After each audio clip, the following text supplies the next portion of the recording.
The starship Judgment hung in the silent black, a needle of polished steel and cold intent aimed at a world shrouded in luminous mist.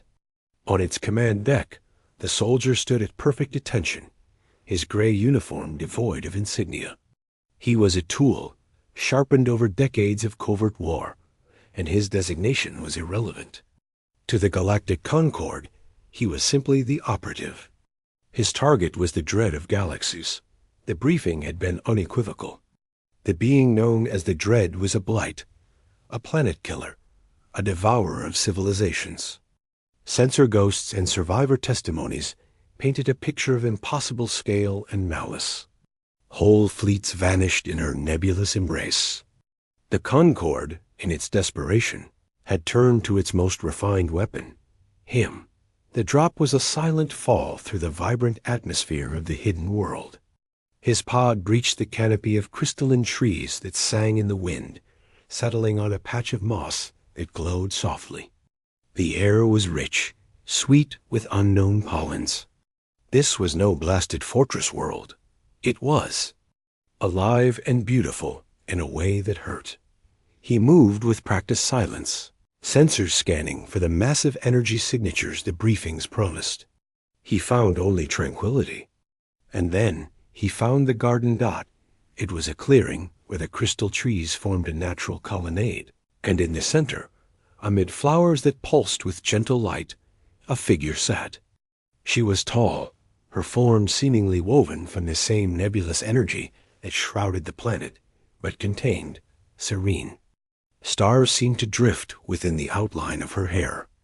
She was tending to a small, wounded creature with too many legs, her touch causing its fractured carapace to knit together. The operative froze, his finger on the trigger of his entropy rifle. This was the Dread? This was the monster that haunted 1,000 nightmares? You may lower your weapon.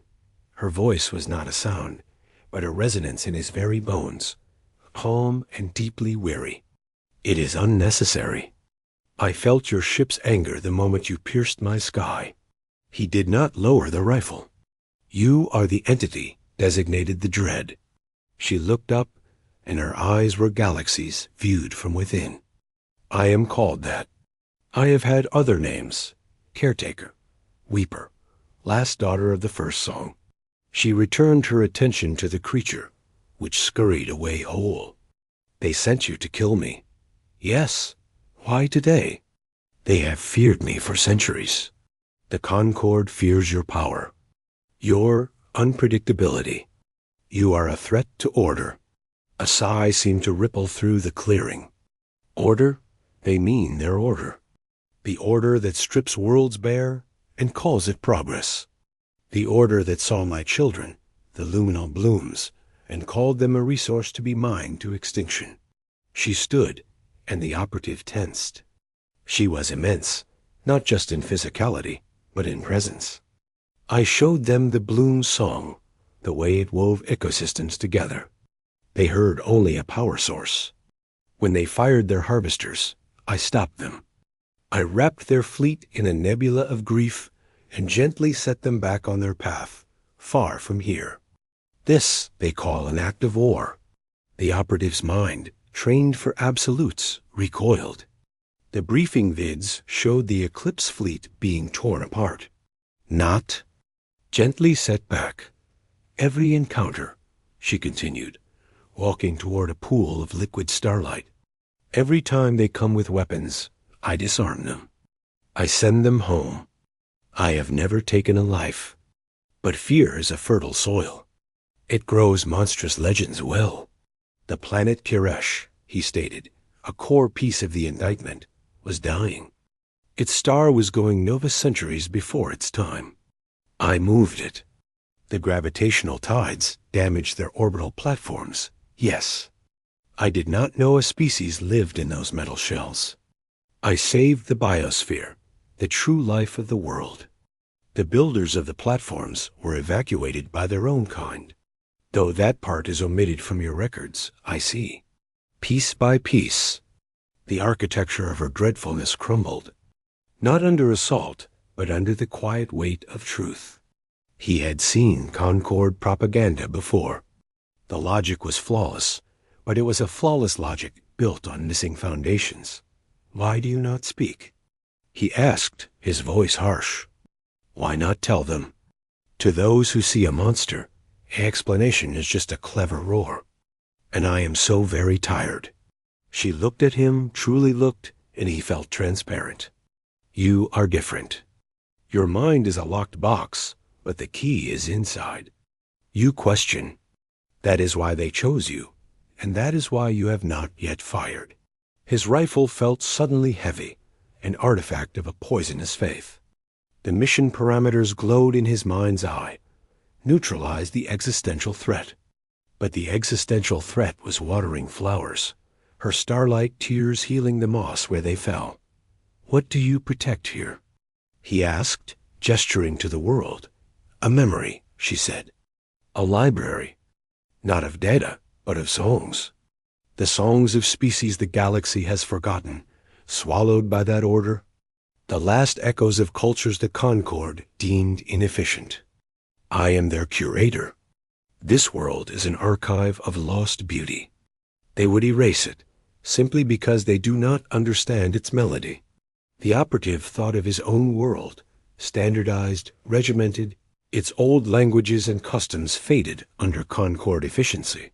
He had never mourned their loss, for he never knew they existed. He saw now a universe where victory was not a flag planted, but a song preserved dot. He slowly, deliberately, unclasped the harness of his rifle. It fell to the glowing moss with a soft thud. He then removed his helmet, breathing the unknown air directly. It tasted like rain and starlight. "I cannot complete my mission," he said, the words final. "They will send others," she said.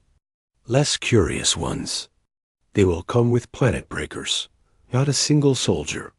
My grief can only gently push back so much." He looked at his hands, tools crafted for a single violent purpose. Then he looked at hers, hands that could cradle stars and mend broken insects. "Then I will stand here," he said. The statement was simple, absurd. One soldier against the might of the Concord. Her galactic eyes held his. "Why? You owe me nothing. You owe them your life." "I owe them the life they built for me," he corrected. "A tool has no debts, only functions. Today, I choose a new function." He looked around the singing clearing, this library of life. "You are not the dread. You are the last guardian of something precious. Someone must help." For the first time, something like warmth softened the starfields of her face. "It will not be a fight you can win with that weapon," she nodded to his fallen rifle. "I know," he said. "You said this place is a library of songs. Teach me the first one. The one that says, 'Do not be afraid, we remember you.'" The dread of Galaxies, the weeper, the last daughter, extended her hand. It was not a command, not a plea, an invitation. On the Judgment, the crew monitored the silent biometrics from the operative's suit. The heart rate was calm.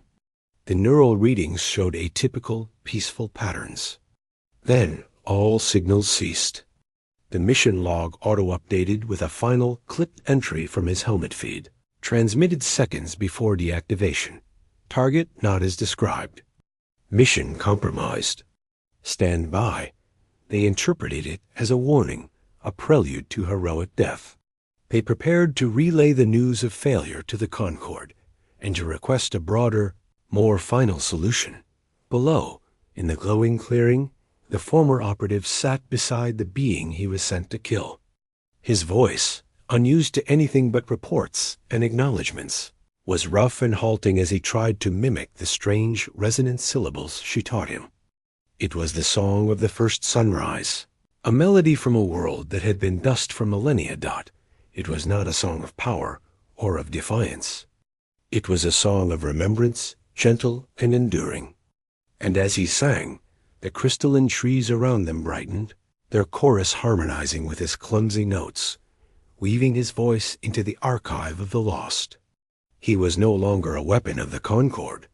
He was a single, steadfast note in a different kind of symphony, standing beside its conductor, ready to face whatever the ordered galaxy would send next.